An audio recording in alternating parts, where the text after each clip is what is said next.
ராதே கிருஷ்ணா, வணக்கம். நான் உங்கள் சுகியம்மா பேசுகிறேன். ஒரு வருஷத்துக்கு 4 நவராத்திரி வரும் அப்படின்னு சொல்லி ஏற்கனவே உங்கள் எல்லாருக்கும் சொல்லியிருக்கேன்.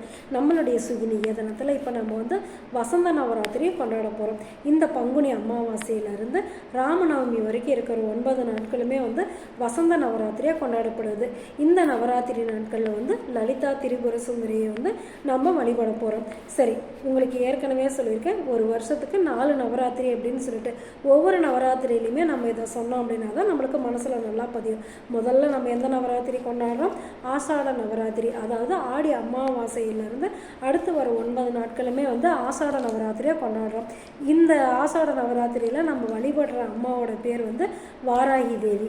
அதுக்கடுத்து புரட்டாசி அமாவாசைக்கு அடுத்து வர 9 நாட்கள் நம்ம சாரதா நவராத்திரி அப்படின்னு சொல்லி கொண்டாடுறோம். அப்போ நம்ம துர்கா, லக்ஷ்மி, சரஸ்வதி 3 தெய்வங்களையுமே கொண்டாடுறோம். இதுதான் நம்மளுடைய தென்னகத்தில் ரொம்ப சிறப்பாக கொண்டாடப்படுற நவராத்திரி.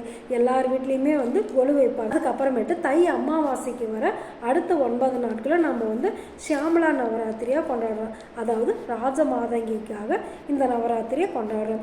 இப்போ இந்த பங்குனி அமாவாசையில் இருந்து அடுத்த ராமநவமி வரைக்கும் இருக்கிற 9 நாட்கள் நம்ம கொண்டாடுற நவராத்திரி வசந்த நவராத்திரி. நம்மளுடைய வாழ்க்கையில் நம்மளுக்கு வசந்தம் வரணும் அப்படிங்கிறதுக்காக இந்த நவராத்திரி கொண்டாடப்படுது. 4 நவராத்திரியுமே நம்மளுக்கு 4 விதமான பருவங்களையும் காமிக்குது. ஒவ்வொரு பருவத்துக்கும் ஒவ்வொரு நவராத்திரி அப்படிங்கிற விதத்தில் தான் நம்மளுடைய முன்னோர்கள் அமைச்சிருக்காங்க. இதில் இன்னொரு முக்கியமான விஷயம் என்ன அப்படின்னாக்கா, ஒவ்வொரு நவராத்திரியுமே ஒவ்வொரு தேவியை வழிபடுற மாதிரி இருக்கும்.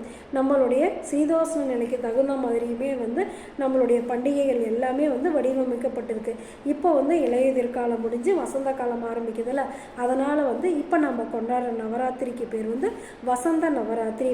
மகாமேரு அப்படிங்கிற ஸ்ரீசக்கரம் வச்சுருக்க எல்லா கோவில்கள்லையுமே இந்த வசந்த நவராத்திரி ரொம்ப ரொம்ப சிறப்பாக கொண்டாடுவாங்க. நம்மளுடைய மதுரை மீனாட்சி அம்மன் கோவில்லையுமே இந்த வசந்த நவராத்திரி ரொம்ப சிறப்பாக கொண்டாடுவாங்க. இந்த பங்குனி மாதம் வர இந்த வசந்த நவராத்திரியில் இன்னொரு சிறப்பு இருக்குது. என்ன அப்படின்னாக்கா, பங்குனி அமாவாசையிலேருந்து ராமநவமி வரைக்கும் இருக்கிற 9 நாட்களுமே நம்ம இந்த நவராத்திரியை கடைபிடித்தோம் அப்படின்னாக்கா நம்மளுக்கு இந்த உலகத்துக்கு ரொம்ப சேமமாக இருக்குமா. பங்குனி அமாவாசையில் இருந்து 15 நாட்கள், அதாவது பௌர்ணமி வரை, பங்குனி பௌர்ணமி வரைக்கும் இருக்கிற 15 நாட்கள் நம்ம இந்த விரதத்தை கடைபிடித்தோம் அப்படின்னாக்கா நம்ம நினச்சதெல்லாம் நடக்குமா. அது மட்டும் இல்லை, இந்த பங்குனி அமாவாசையிலேருந்து சித்ரா பௌர்ணமி வரைக்கும் இருக்கிற 45 நாட்கள் நாம் இந்த நவராத்திரியை கடைபிடித்தோம் அப்படின்னாக்கா எல்லா காரியங்கள்லையுமே நம்மளுக்கு வெற்றி கிடைக்கும் அப்படின்னு சொல்லியிருக்காங்க.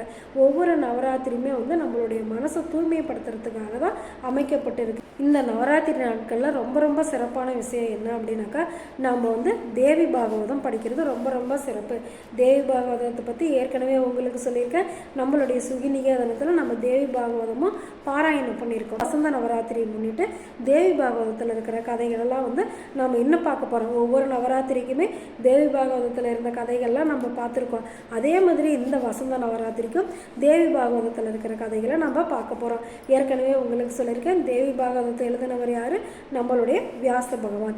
சரி, இந்த தேவி பாகவதத்தை பற்றியும் இந்த வசந்த நவராத்திரி பற்றியும் இன்னும் நம்ம விரிவாக தெரிஞ்சுக்க போகிறோம். இன்றைக்கி பங்குனி அமாவாசை, அதனால் இன்றைக்கி நல்லபடியாக நம்ம நவராத்திரி ஆரம்பித்தாச்சு. நாளைக்கு நவராத்திரியோட முதலாம் நாள். நாளையிலேருந்து நிறையா விஷயங்கள் நம்ம பார்க்கலாமா. இந்த நவராத்திரி காலங்கள்லையாவது நம்ம வீட்டில் இருக்கிற குழந்தைங்களுக்கு நிறையா ஆன்மீக கதைகளை சொல்லுவோம், தேவியோட பெருமையெல்லாம் சொல்லுவோம். நம்மளுடைய சுகிநிகேதனத்தில் தினமுமே பக்தி கதைகள் தான் சொல்லிகிட்டு இருக்கோம். அதனால் கண்டிப்பாக உங்கள் வீட்டில் இருக்கிற குழந்தைங்களையும் கேட்க வைங்க. தேவியோட அருள் ஆசி என்னைக்கு எல்லாருக்கும் கிடைக்கணும் அப்படின்னு சொல்லி வேண்டிக்கலாமா. அம்மா, நல்லது நினைப்போம், நல்லதே நடக்கும், ஆனந்தமாக இருப்போம். Okay, bye. ராதே கிருஷ்ணா.